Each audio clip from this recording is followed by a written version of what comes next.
Okay, hi everybody again. This one's the movie wrap up for May. I keep forgetting. By the way, in my last video, you saw me looking for a book. You won't believe it. I found it right after I did the video. I already picked Merry Christmas, but now I at least know where it is.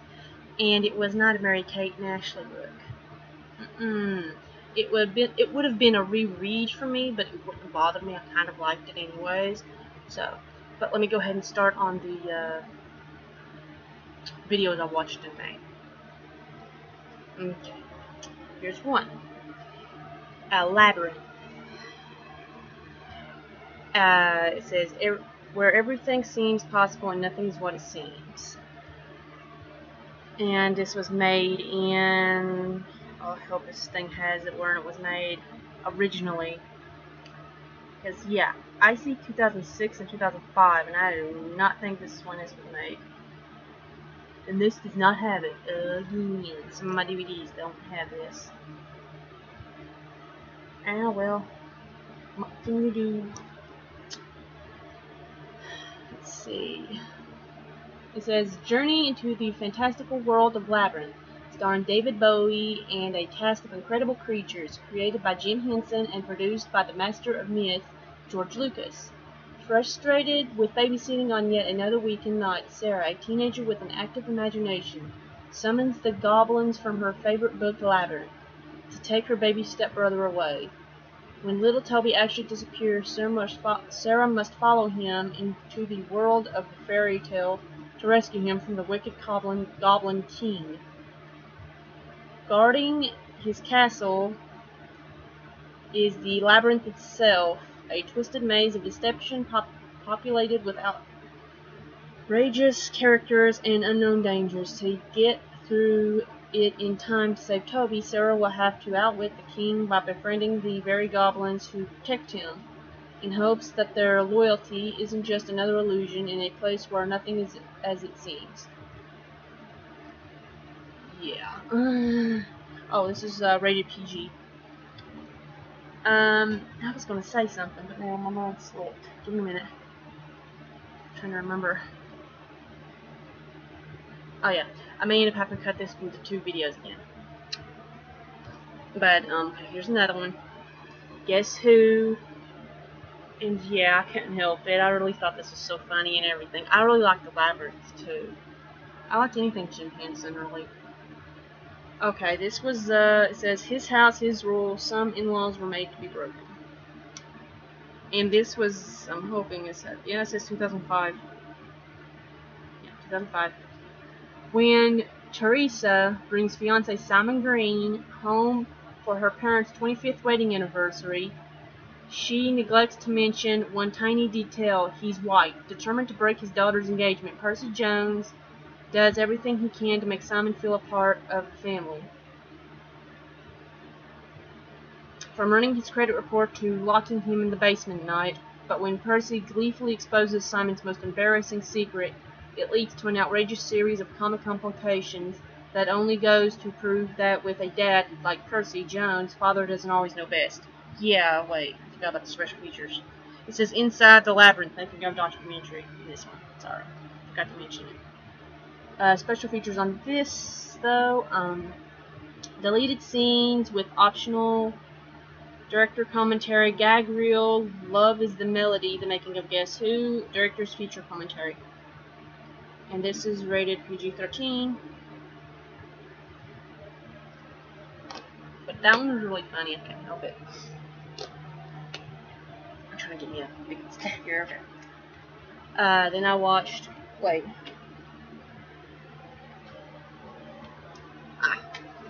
let me start with this one instead of that one first. I did watch part 1 to Nightmare on Elm Street. Okay. Well, this doesn't have anything. I love the cover. I would really love to have posters like that. I'd hang them up all in my room. I'd make room for them. I dropped it. Thank God it didn't come out. Oh man, I got so freaking today. Okay, yeah, this is rated R, and I think this is 84. I thought it was 85. From modern horror master Wes Craven comes a timeless shocker that remains the standard barrier of core terror. Nancy is having a grisly nightmare. Something monstrous wants to kill her. Meanwhile, her high school friends, who are having the very same dreams, are being slaughtered in their sleep by the hideous fiend of their shared nightmare. When the police ignore her explanation, she herself must confront the killer in his shadowy realm. Featuring John Saxon and Johnny Depp in his first starring role, as well as mind-bending special effects, this horror classic gives birth to one of the most infamous undead villains in cinematic history. Reportedly naming Freddy Krueger after a kid who had bullied him in school, writer-director Craven hatches a shockfest from hell that goes straight to the heart of terror.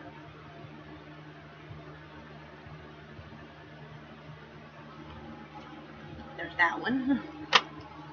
Okay, I did actually just, I got this, was it this month, I'm thinking? Yeah, I got this month, so it's like a new movie buy for me. I'm sorry I didn't actually unbox it or anything. I wasn't expecting it so soon, but Gimme Shelter. This is based on a gripping true story. This, I think, was made in 2014, which is last year. 13. It says 13 and 14. Everyone deserves a chance at a life. Gimme Shelter uncovers the struggle for survival and the hope of redemption through the harsh realities of life on the streets. As a pregnant teenager, Apple Bailey plummets into a perilous struggle until she finds salvation in a suburban shelter for homeless teens. The shelter helps Apple break the shackles of her past and inspire her to embrace the future with clarity, maturity, and hope for herself and her unborn child. Also starring James Earl Jones, Rosario Dawson, and Brendan Fraser. This does have special features, and it says the making of Gimme Shelter and 5 all-new deleted scenes with commentary.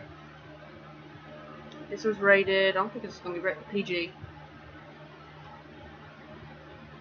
And forgive me, I don't know whether this is Spanish or what. It's just France. Francis or whatever. I think it might be French then. By the way, I think on the Nightmare on Elm Street, I think they don't have any special features except like bios, the cast bios. I will start with this one. Nightmare on Elm Street Part 2. I did watch this. This was made in 1985, I guess a year later when they did the other one. 5 years have passed since Freddy Krueger was sent howling back to hell, but now a new kid on Elm Street is being haunted every night by gruesome visions of the deadly Dreamstalker. And if his twisted soul takes possession of the boy's body, Freddy will return from the dead to wreak bloody murder and mayhem upon the entire town. When A Nightmare on Elm Street made a killing, horror fans shrieked for more. Soon the diabolical Freddy was resurrected with a vengeance, along with some of the most terrifying special effects ever to splatter the screen. Look for Robert Englund minus his Freddy face in the opening sequence. He's a real scream. Look for Robert Englund minus his Freddy face.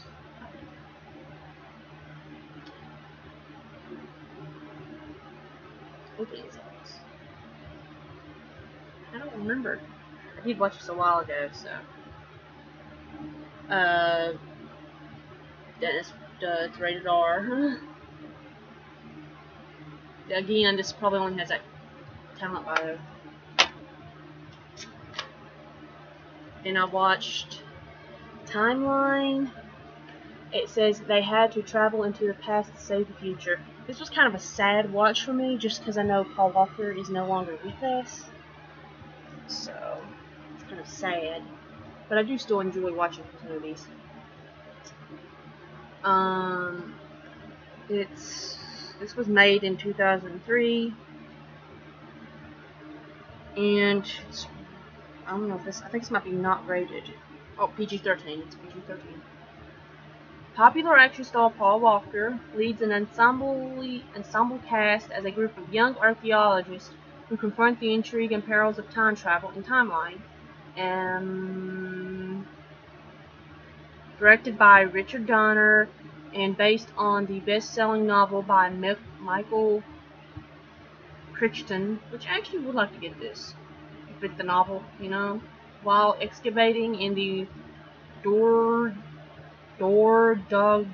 Valley of France, a scientific research team's new invention, a time travel machine, has inadvertently sent archaeologist Professor Edward Johnston back to the 14th century France, and has landed him in the middle of the raging 100 Years' War between the French and the English. Johnston's only chance for rescue lies in the hands of his son Chris, his assistant Professor Andre Merrick, and several of his students. The intrepid time travelers must make the same treacherous journey, and with the deadline of only 8 hours now ticking away, must navigate through the hostile, war-torn territory and retrieve the professor before he's lost to history forever. And yes, this does have special features. Journey Through Timeline, 3-part documentary. Setting time, the Knights of La Roque making their own history. The Textures of Timeline, theatrical trailer 1 and 2. Widescreen version, Dolby Digital and English subtitles. Not much of special features, but the only thing I kind of liked about this is the way this dude right here. I like him. He's like funny, and I actually like that. Okay, spoiler. But if anybody's never watched this, he stays behind because he fell in love with the lady something. Is it Mary? Not lady. This lady. He fell in love with the lady way back then, and she was like really popular. She was supposed to die, but he ends up saving her. And the casket that he had found earlier was his and hers. They got married and had kids and died together. But I really liked that. That was really nice stuff. Then I watched Spy Kids 2, The Island of Lost Dreams. This is a collector series too. I kind of wish I could have gotten them all that collector series. The coolest Spy Kids anywhere are back for a huge new adventure. This time, Carmen and Junie are on a mission to recover a device that threatened the entire world. They enlist the skills of mom and dad, and even their spy grandparents, in a thrilling show of family teamwork, with even more cool gadgets, imaginative creatures, and awesome special effects. It's a non-stop high-tech adventure for everyone. This was made in... I'm hoping it will tell me. I hope it's not another one. And I'm thinking this is not going to tell me. No, it won't.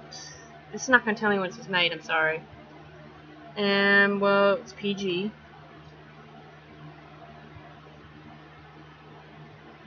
Well, it's got special features. That's a good thing. Robert Rodriguez, 10-minute film school, big movies made cheap. A new kind of stunt kid, feature commentary with Robert Rodriguez. Lost scenes with optional director's commentary. Intro to Spy Kids, Donegan intro, Dad Fires Junie. All Out of Heroes, Lollipop, Schizophrenia,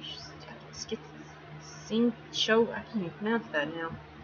Gary and Gertie return, Romero escapes, Grandpa lays down the law, Isle of Dreams, music video, School at Big Bend, National Park, Esslinger Gear, The Gadgets of Spy Kids, Behind the Scenes Montage, Costa Rica, Clifton, Inflata Suit, Spy, Gala, Theme Park, Romero's Hideaway, Totally Access to 24/7, A Day in the Life of the Spy Kids, Steel Gallery, Art Gallery, Teaser Trailer, Train Smoker Trouble, Set Top Game, French language track, Spanish language track, DVD-ROM, web links, website access, Spy Kids, Mega Mission Zone, preview, Transmuker Trouble. Is that what that was? Oh man, I should Transmoker. I'm sorry, Transmuker. I forgot about that man in the movie. Transmuker Trouble, DVD-ROM games, specifications. I actually do want the soundtrack for this. I'd get it soon. By the way, I don't really show music. I mean, I do have a lot of music and everything, but I'm not showing CDs.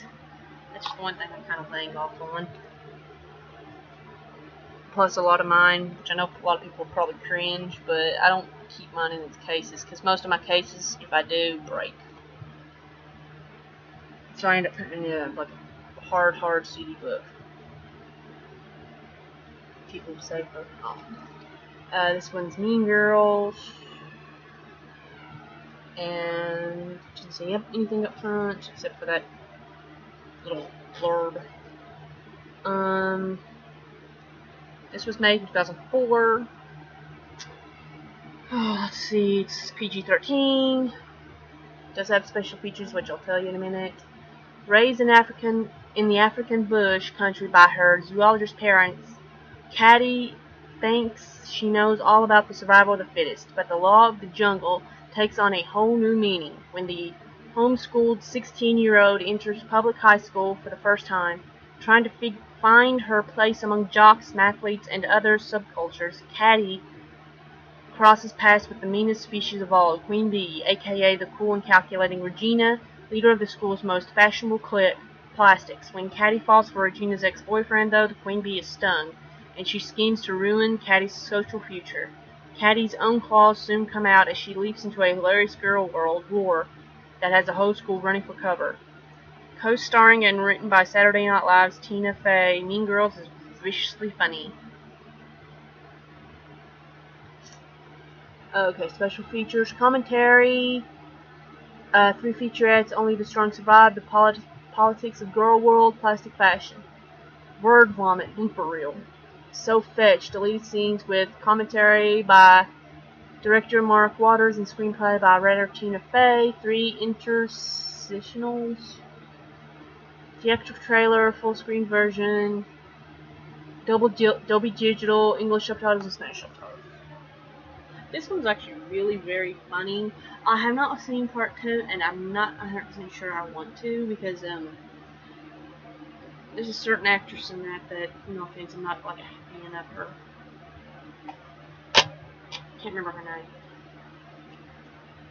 Then I did watch Lake House. This was made in 2006. It's PG. I'm just telling you the thing just in case you got like kids or something and you're not comfortable with them watching it. Or if you're a kid yourself watching this, I'm not sure. But okay, let's see. Okay, it's got 3 special features. I'll tell you them after I read that. Dr. Kate Forster has finally found romance. Trouble is, it's a long-distance relationship. She's in downtown Chicago, he's in remote lakeside suburbia, and there's more. She's in 2006, he's in 2004. Keanu Reeves and Sandra Bullock team up for the first time since Speed for this heart-lifting story of a love that transcends time. It begins when Kate moves out of her visually stunning lake house and leaves a note for the next tenant, architect Alex Waller. They begin a correspondence and soon come to realize they are meant for each other, and that somehow they live 2 years apart. Can they ever meet? What would happen if they tried? Magical and emotionally rich, The Lake House is a love story for 2004 or 2006 for all times. Special features, additional scenes and outtakes, the trailer, and language and subtitles. I can say exactly what. It just says a little box there. Then, wait.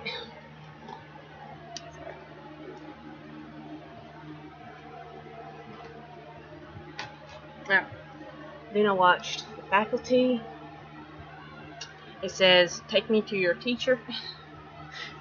As is made. I'm hoping it'll tell me. I bet you it won't. Oh no, it's not gonna be. It's gonna be one of those. I'm gonna have a lot of them that don't have it. Yep, it doesn't tell me. This hip and edgy thriller from the director from Dusk Till Dawn and the writer of Scream and Scream 2 sizzles with hot young cast including Elijah Wood, Josh Hartnett, and R&B superstar Usher Raymond.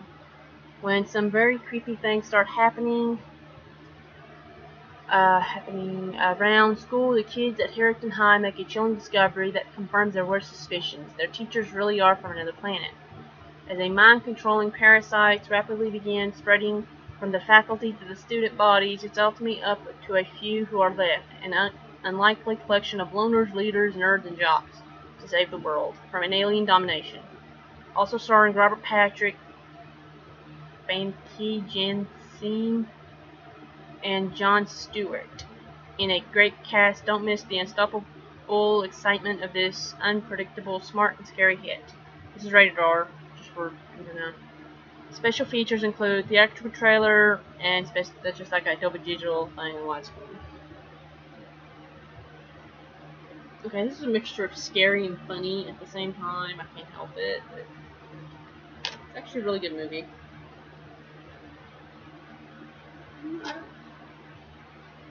Oh. Firehouse Dog. I watched this. I can't help it. For a while, I was actually collecting Josh Hutcherson movies and stuff. Here. Okay, yeah, for a while I was actually collecting Josh Hutcherson movies, which I still kind of am, if you count the Hunger Games. But, let me see here. This was made in 2007. It says, get your paws on a heartwarming comedy adventure that's doggone fun for the whole family. Life is anything but rough for Rex, Hollywood's hottest canine action hero. But this top dog is about to hit rock bottom when an aerial movie stunt goes wrong and this pompous cooch finds himself lost and alone in an unfamiliar city. Adopted by a rebellious 12-year-old boy whose troubled dad commands the ragtag crew of a rundown fire station, Rex soon learns the true meaning of loyalty and friendship while performing the most heroic act of all, bringing a father and son closer together. Dog treats, featurette, Firehouse Dog, a true Holly Wolf story featurette, dog deleted scenes and optional, director's commentary, storyboard to screen comparison with optional director's commentary, alternate opening scene, animatic with optional directors, writers, producers, commentary. Fox Movie Channel presents casting session, Humane Society PSA with Josh Hutcherson, Docster photo montage, Canine Star poster gallery, theatrical trailer. It's PG. Just PG. Then I watched Juno. I can't help it. I think I watched more comedies this month than I need to laugh this month. I've been kind of, sad and stuff, just for things. But, yeah, this is actually just, it's funny. Let's see, this was made in 2000, I don't know whether it says 2007 or 2008. I'm just going to say 2008. And it's, I don't know, it's so small. The rating, PG-13. I was looking way over there looking for it, and it wasn't even there, because it said 14, and I didn't even know what the world. Okay, don't miss the outrageously offbeat comedy hit that has everyone talking and laughing. Gina McGuff is a cool, confident teenager who takes a 9-month detour into adulthood when she's faced with an unplanned pregnancy and sets out to find the perfect parents for her baby. With the help of her charmingly unassuming boyfriend, which at first it wasn't her boyfriend. A supportive dad and no-nonsense stepmom, Juno sets her sights on an influential couple longing to adopt their first child. Well, the mom is, the dad isn't. Sorry, I can't help it. But audio commentary, deleted scenes, gag reel and gag tape, casting crew, jam, and screen test.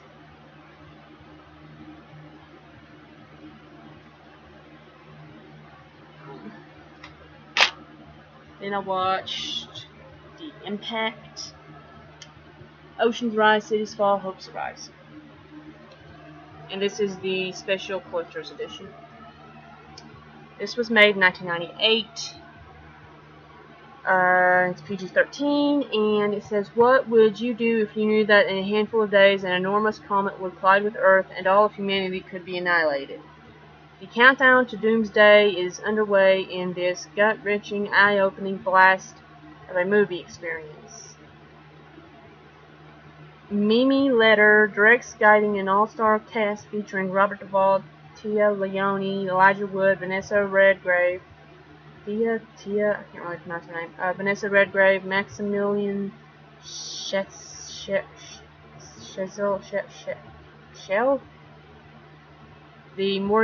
Morgan Freeman.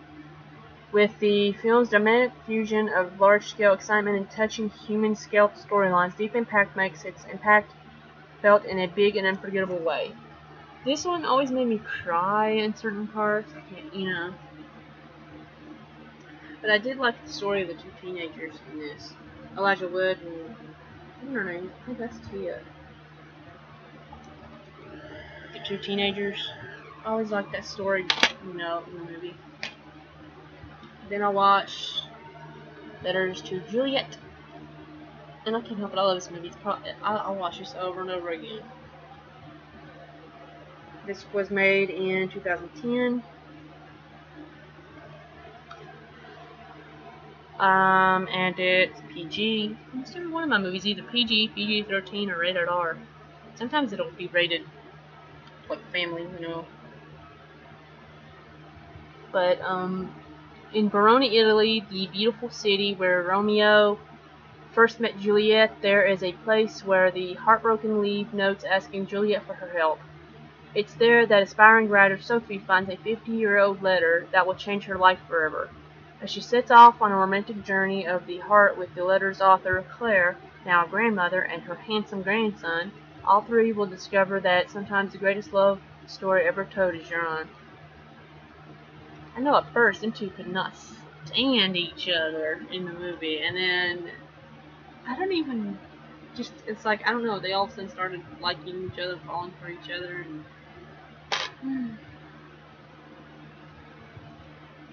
then I watched Don't Say a Word, and I might have watched a little bit more movies this month than I did last month. I'm not 100% sure though. I don't really keep count. But it just says I'll Never Tell. This was made in 2001, and if I'm not mistaken, yeah, she is. Brittany Murphy is no longer with us either. Michael Douglas is tremendous in this psychological thriller in the classic Hitchcock tradition. When the daughter of a prominent New York psychiatrist is kidnapped, his only hope for her safe return is to pry a six-digit number from the memory of a troubled teenage girl, and time is running out.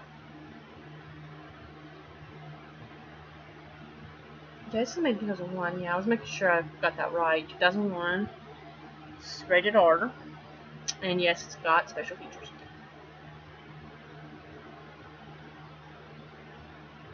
Scene specifications commentary, director's commentary, deleted scenes, making of, set tour featurette, film score, screen room dallies, Brittany Murphy, screen test, storyboard to screen comparisons, cast and crew bios, and much more. Anamorphic widescreens, audio, English. Oh, sorry, I'm not saying that. I'm just going to say audio. And subtitles English. Yeah, I really love this movie. It was like good. I did watch The Breakfast Club. I'm not going to get weird science. I don't know. I mean, I would like to see it, but I don't know if I'd ever get it. It says 5 strangers with nothing in common except each other. Which, at the very end of this, you're left wondering, are they going to still be friends and together when school starts? I'm wondering that. It doesn't mention it or nothing at the end. But,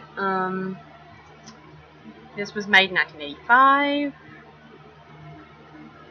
There were 5 students with nothing in common faced with spending a Saturday detention together in their high school library. At 7 a.m. they had nothing to say, but by 4 p.m. they had bared their souls to each other and become good friends.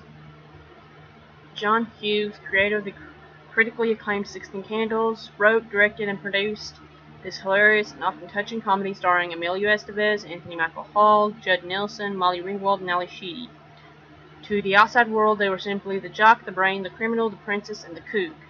But to each other, they would always be the Breakfast Club.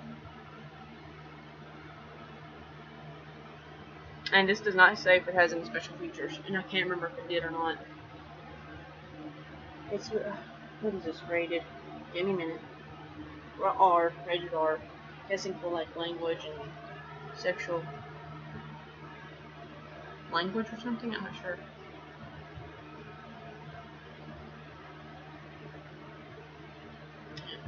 Okay. Then I watched Child Play 2. It says, "Sorry Jack, Chucky's back." And this was made in 1990. It's rated, I know it's rated R, straight up. All the cussing and all that. Chucky's back. The notorious killer doll with the satanic smile comes back to life in this new chapter depicting the terrifying struggle between young Andy Barkley and the demonic doll attempting to possess his soul. Despite being roasted to a crisp in his last escapade, Chucky rises from the ashes after being reconstructed by a toy factory to dispel the negative publicity surrounding the doll. Back in one piece, Chucky tracks his prey to a foster home where the chase begins again in this fiendishly clever sequel to the enormously popular original. I really like this one. Part 2 and then, Part 1, Part 2, and actually I like them all. Dude, I like them all. 1, 2, 3, 4. 3 was a little iffy though. I liked Part 3, but not as much as the other ones. And then, Seed of Chucky, I like that. Curse of Chucky. I don't know about that one. A little bit on that one too. It's kind of like the same thing with Part 3.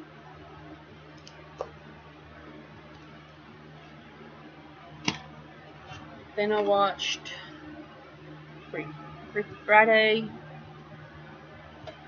It's a Disney film. And then, let me see. PG, it's PG.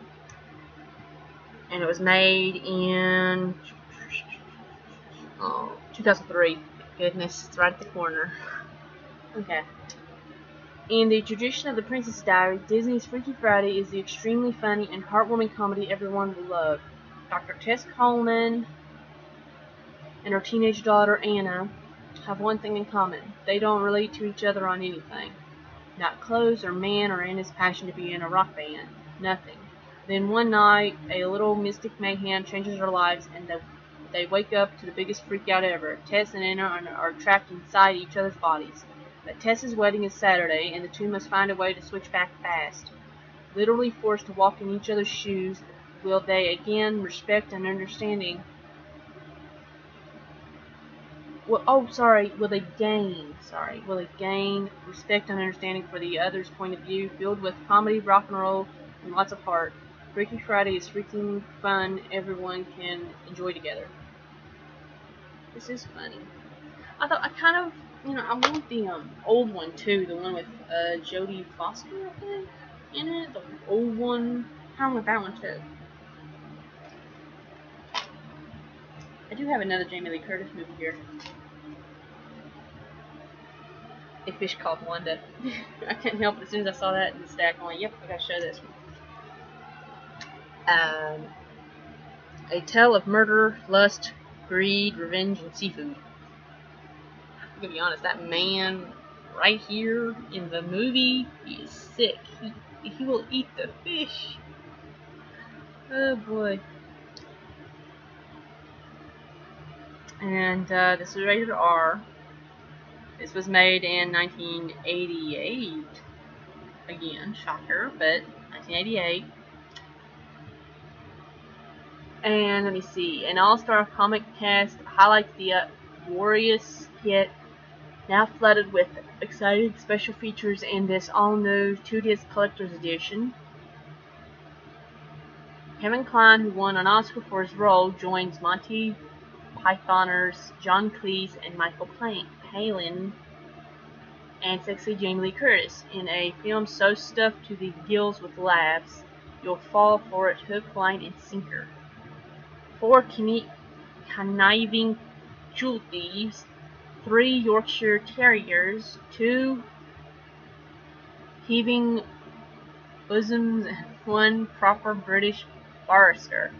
It all adds up to a non-stop barrage of outrageous plot twists and over-the-top performances. When a girl called Wanda tries to cheat her Nichitsi quoting boyfriend, an animal-loving hitman, and an ambassador-prone counselor out of a fortune in jewels in this hilariously funny farce. And I know she falls in love with the dude that she's standing beside in the picture. Commentary, over 25 minutes of deleted and alternate scenes, something fishy documentary, culture, vulture, featurette, John Cleese first farewell performance, a message from John Cleese, trivia track, mugshots, and more.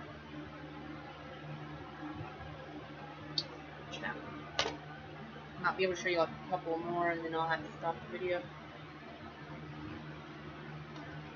Then I did watch Cats and Dogs, The Revenge of Kitty Galore.